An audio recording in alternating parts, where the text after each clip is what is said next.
Hey y'all, hey, it's Troyia Monay. That's y'all with another video. Today's video is super exciting.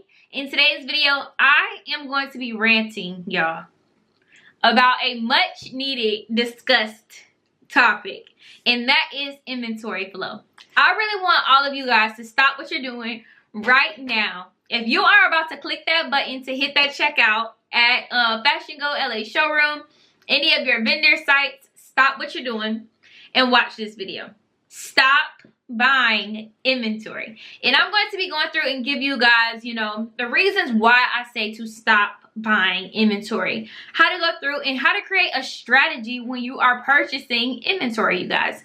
So first things first, if you haven't already, I recommend you to watch my previous video. It is titled How Much Inventory You Should Start With as a Boutique Owner, something along those lines.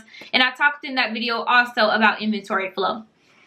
But first things first, a lot of you guys I've noticed, whether it be within my coaching calls, whether it be in my DMs, comment section, whether it be you guys, informing me of this during my Wind Down Wednesdays or when I go on Instagram Live, a lot of you guys that I have noticed are overbuying inventory. And that is a huge no-no.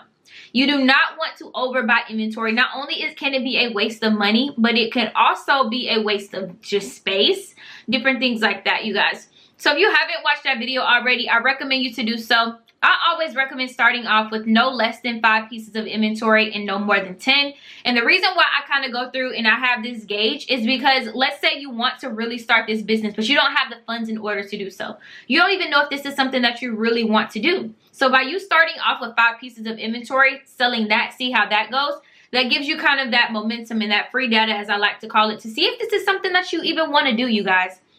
Literally, owning any business, not even just boutique business, owning any business is not for the weak, period. Let's just go ahead and get that out there. Owning any business is not for the weak. And like I said, this is a rant, so this is video gonna be all over the place. So just, yeah. So like I said, owning any business is not for the weak, right? So that's why I recommend you guys to start off with no less than 5 pieces and no more than 10, because that's gonna give you that free data. That's gonna give you that gauge and that range that you're gonna need in order to see whether or not this business is something that you should do, or whether it's something that you're like, oh, okay, I don't even think I like doing this actually. I'm glad that I didn't go through and spend all of my money on all of this inventory. So you want to use this opportunity right now while you're just first starting out to test the waters. See if you like this industry. See if you don't. You might want to venture off and do maybe shoes and not do clothing. Or you might want to venture off and do jewelry. Different things like that. There's so many different industries within the fashion industry itself, you guys.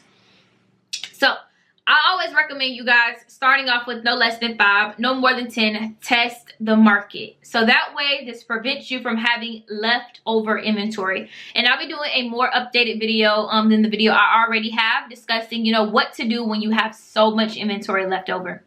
Another thing I also want to talk about is new arrivals. If I get this question in my DMs or during my coaching sessions, one more time I'm going to scream. When should I buy new arrivals, Troyia? When is it a good time to buy new arrivals? How do I know the timeline to buy new arrivals? Truth is, there's no timeline for buying new arrivals. This varies business by business. My rule of thumb is do not buy new arrivals until you get rid of at least 50, 60%, maybe 50, 40, anywhere between 40 and 60% of what you already have. If launch day comes around and you only sold 1 or 2 things, there should be no reason why you're buying something new. I know we kind of think about, well, if I offer something new, my customers will come through and shop with me because I have this new cool thing that all these other boutiques have. No, those other boutiques can do that because they sell out of their inventory a lot faster. Where you, on the other hand, you really want to use this time to master content. You want to create content that is going to convert, you guys. So go through and really analyze your business. Am I getting rid of anywhere between 40 and 60% of my inventory? If not, I do not need to be clicking checkout on Fashion Go LA showroom and on my vendor sites. Get rid of what you have first. Trust me, you guys. I remember taking pictures 3-4 times before I got things to sell out. Update your content. Get you some promotional content going. Get you some lifestyle content going. Video content is killing the game right now, you guys. If you are not creating reels, If you are not creating TikTok videos, if you are not doing, you know, promotional type videos, I don't even know what to tell you guys at this point. Video content is what these social media platforms are eating it up. They're going to share and resurface your video content over and over again before they do any, you know, standstill photo content. You guys need to be going through and creating video content for sure. So I say all of this to say, when you are going through and you notice that you have not sold anywhere between 40 and 60% of your inventory, you don't need to be buying anything new, period. You need to be re-strategizing your content. Figure out what content resonates best with your audience. Is that lifestyle content? If you have the party girl type of audience where she likes to go out, she likes to party, she likes to hang out with her girlfriends, she's the cute little girl, the cute girl who's in the club with her nice little drink, all the dudes are, you know, walking up to her, hey, da da da da. You need to look as if your content needs to look as if you are portraying that girl. You guys need to capture your audience. Another reason why audiences is so important to me is because it literally determines every single thing having to do with your brand. So go out there, do not buy new arrivals until you have sold at least anywhere between 40 to 60%. Then offer your customers something new at that point. But the reason why a lot of you guys are like, oh my gosh, I have so much inventory, I don't know how to get rid of it, is because first of all, you overpurchased inventory to begin with.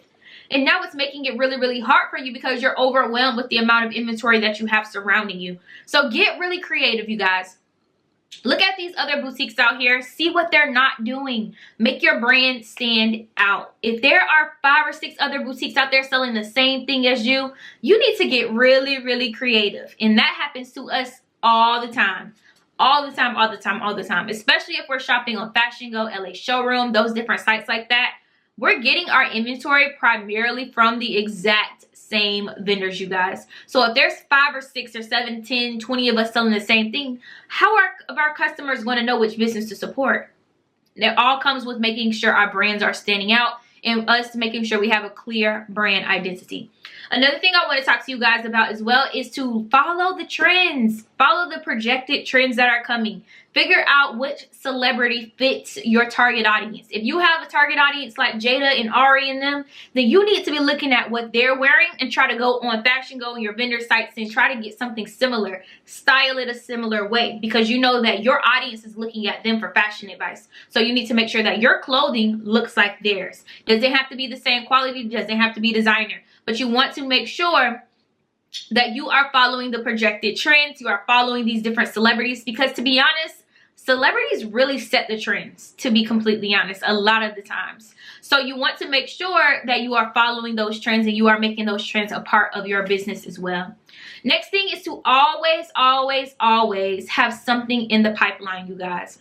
Always. So right now I just talked about, you know, stop buying inventory. If you haven't sold anywhere between 40 to maybe 60% of your inventory, doesn't mean you still can't plan ahead. Still plan ahead. Still see, you know, what I could be doing, what I could be doing next, what type of inventory I could be sourcing next. Y'all, I'm the queen of having thousands of dollars worth of inventory in my cart on Fashion Go.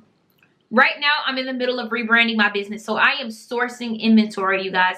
I have thousands of dollars worth of inventory in my cart on Fashion Go. Am I going to buy it all? Absolutely not. But I want to go through and make sure that I have those different options kind of going through and weighing those out. You want to make sure you pre-plan ahead. A lot of my clients are already starting to work on Black Friday. What are you going to do these upcoming seasons? Summer is already here. If you don't have your inventory right now for the summertime, I don't really know what to tell you, especially if you're selling over 60% of your inventory. You have to get on that fast. Because a lot of these other boutiques out here, a lot of these other businesses are already starting with their summer pre-fall collections and different things like that as well, you guys. So you want to make sure that you pre-plan. Figure out what's in the pipeline and what's coming next, even if you don't have inventory moving yet already. You want to source inventory early because, y'all, source inventory early because we all know that sourcing inventory, first of all, is a whole job. Literally, sourcing inventory takes hours upon hours, and it's almost sometimes unenjoyable to me, to be completely honest and to be transparent. Going through and sourcing inventory just takes so much time, so much work, especially when you're doing it online, which is why I'm hopefully going to the district next month, so I can just really kind of go through and look at pieces in person. But that's neither here nor there. Basically, what I'm saying is to make sure you have things already in your cart, you guys. I've seen it with my own two eyes before. An influencer go on social media, shout out some random, not necessarily a random boutique, but shout out a boutique that they just went through and they shop with for fun. And next thing you know, that boutique got some promotion and all of their items are sold out on their site. You want to create what's called a inventory flow, you guys. So if everything sells out on your site on launch day, or everything sells out on your site in, you know, that first week, what are you going to do the next day? So yes, I recommend starting out with no less than 5 and no more than 10 items, but you at all times need to have at least about 2 to 3 items on the background at all times. We all know it takes a long time sometimes for these vendors to send out our inventory, you guys. And we're still in the pandemic, let's not forget. So you want to make sure that you have inventory to offer your customers for just in case purposes. You don't know when an influencer might go through and shout out your page and now everything sells out. Those brand ambassadors that you hire, you don't know necessarily their impact. You don't know the impact that they have on your business and how all of your inventory could sell out because of that.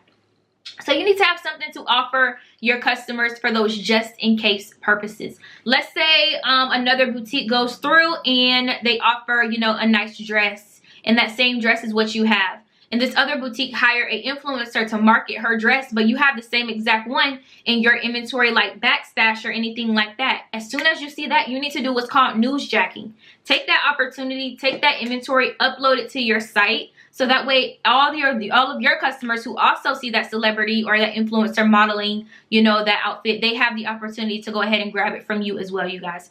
So I say all of this to say, really take into consideration your inventory flow. Really do not avoid overbuying inventory if you can. Make sure you keep that rule of thumb, especially when it comes to new arrivals. Hopefully this was helpful. I just wanted to come on here really quick and just to rant about that, because I've just been seeing it come up time and time again in different places within my business, and especially during coaching calls as well, you guys. So hopefully this was helpful. Give me a big thumbs up if it was. Don't forget to follow me over at Her Hustle Academy, and I'll see you guys in the next video. Peace.